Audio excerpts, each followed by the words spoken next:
Steve Salvin, 38, head coach.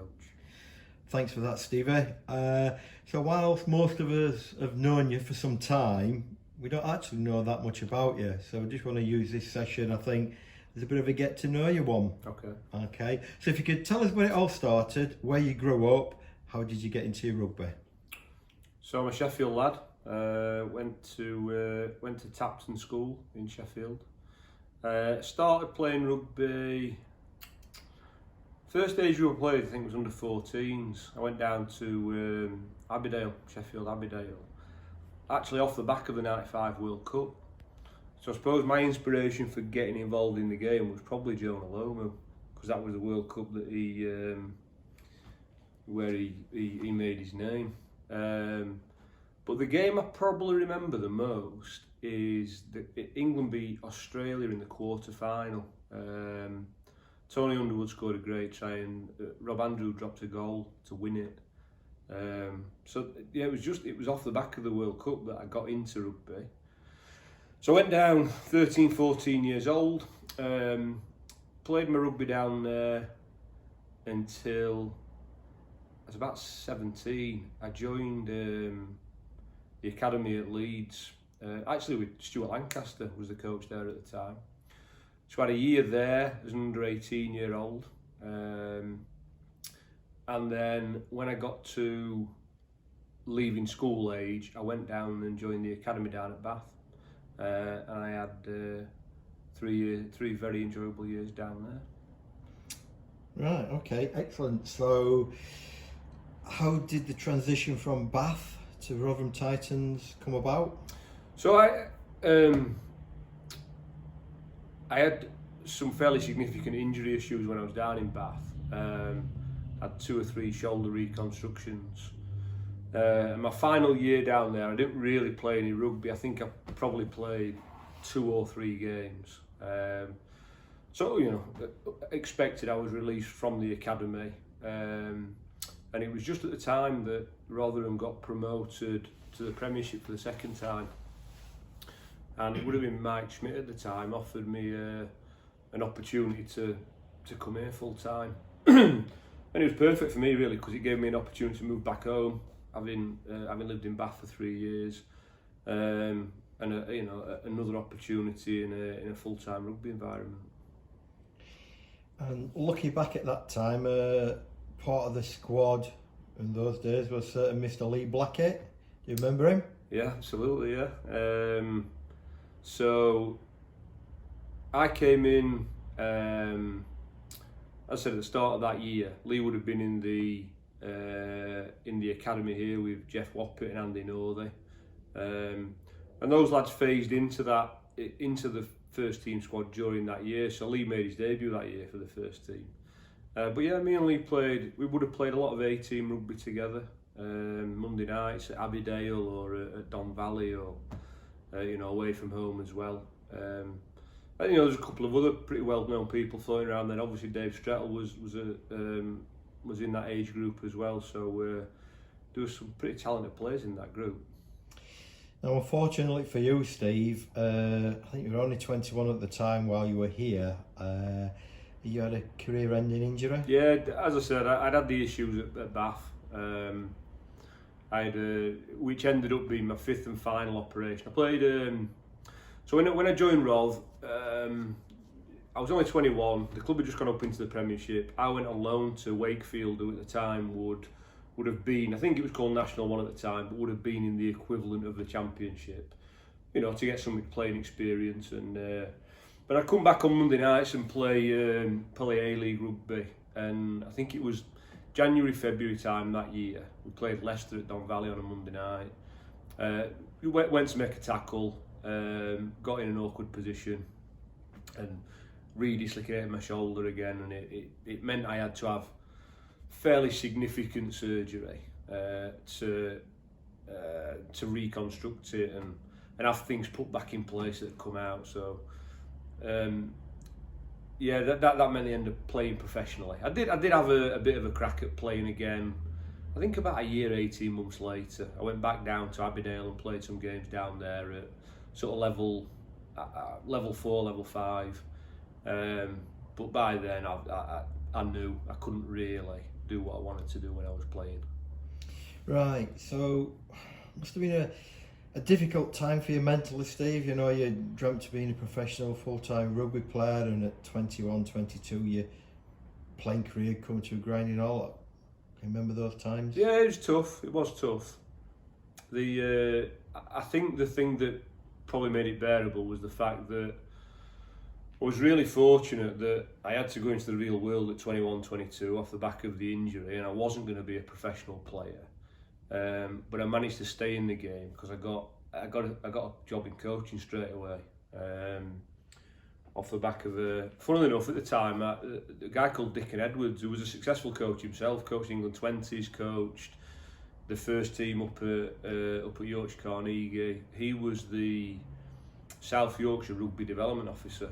And when I got my injury and I realised I wasn't going to be playing anymore, I just rang him up and asked him if there was any opportunities to get some coaching work.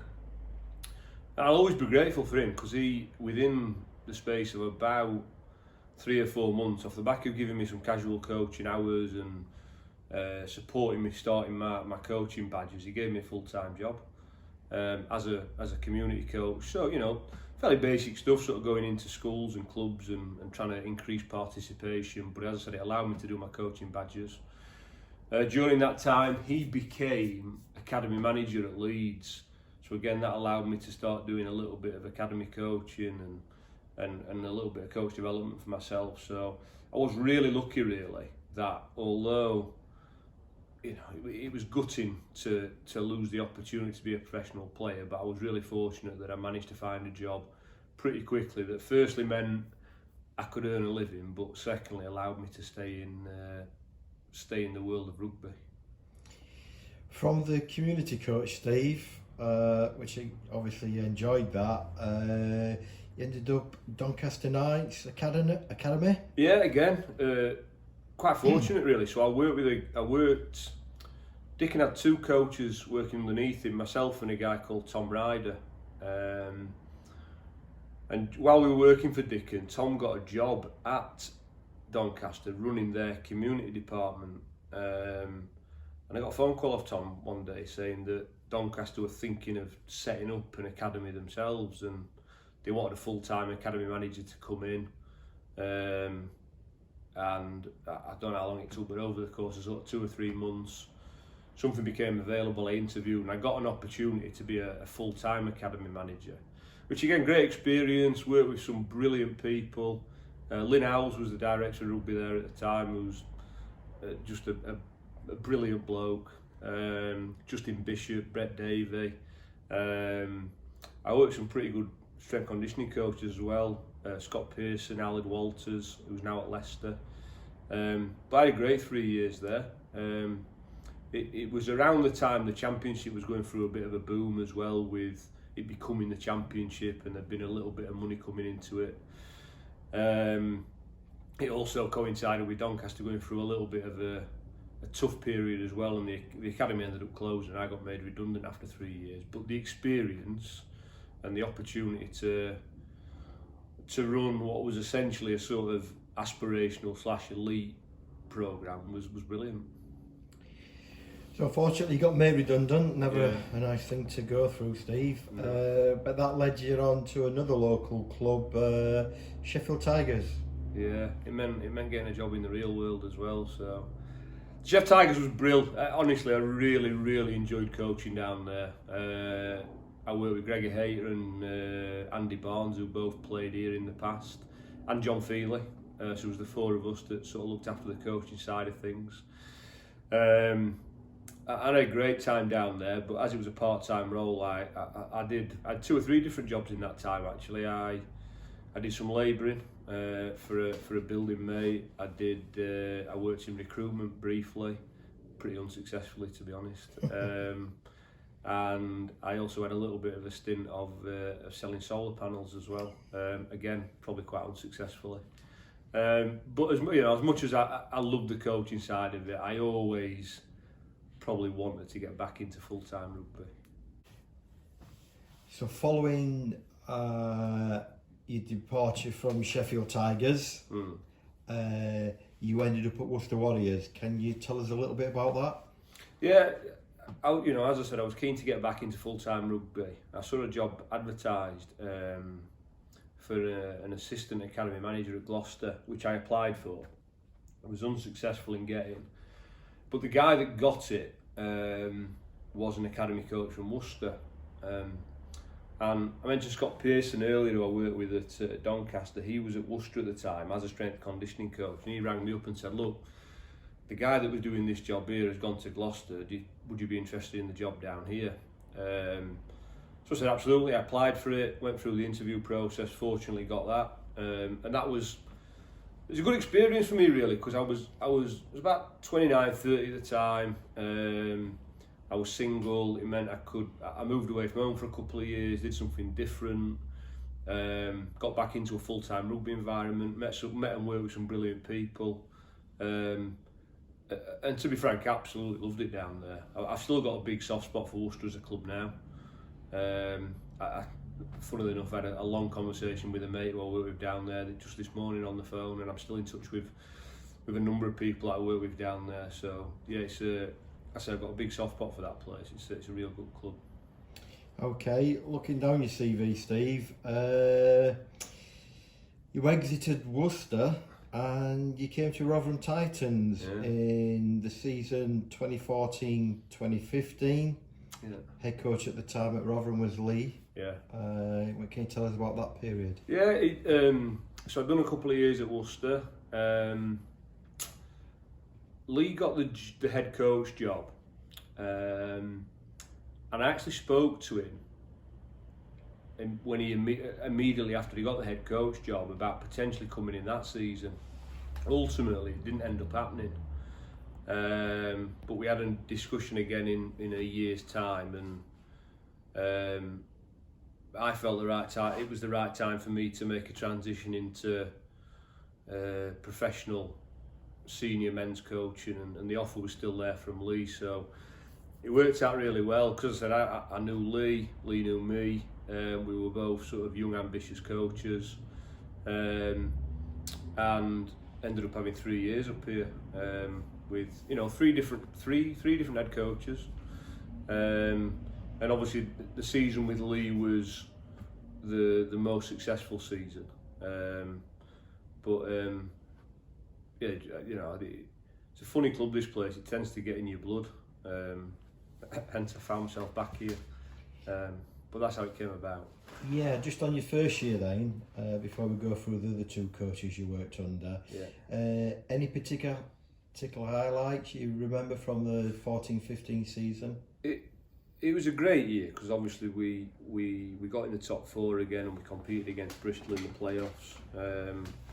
I think in terms of actual games, the game that stands out most for me was probably Nottingham away, which I think was our second to last regular season game, because it was pretty much winner takes all for the final top four spot, and we had to go down to Nottingham on a Friday night. Preparation wasn't perfect, so we lost Jack Priest on the way to the game with illness. Ali Birch came into the team. And as it happened, turned out he was man of the match. He was absolutely phenomenal that night. And it was just one of them really, really high pressure games that we came out on top of, and it meant we got that final top four spot. Having looked probably 6-8 weeks ago prior to that we were some way off doing it. So that game is probably the game that sticks out in my mind as probably my favourite game in that 3 year period. But the whole season was a highlight really, because we replicated the success that Lee had in his first year, and there was certainly a stage in the season where we weren't sure that was going to happen. And just a word on the playoff semi-final, the two-legged affair. First leg down at Bristol, the second leg up at Aberdale. Rotherham didn't disgrace themselves. No, we I think going into the sort of last 25 minutes of the game, from memory, we were only a handful of points behind. I think we were probably conscious of this at the time, and I'm certainly aware of it now looking back. I don't think we ever felt we were going to get over the line in terms of winning that game. I think the thing that really stuck in my mind at the time was I was looking at our bench and I was looking at their bench, and the disparity in the quality coming off the bench was pretty significant. And that's not in any way, shape or form meant to be disrespectful to the boys that we had on the bench, but they had a bench full of internationals, and we had a bench of lads that weren't internationals, so it was always going to make a bit of a difference, and it did. But no, we didn't disgrace ourselves. We held our own all the way through.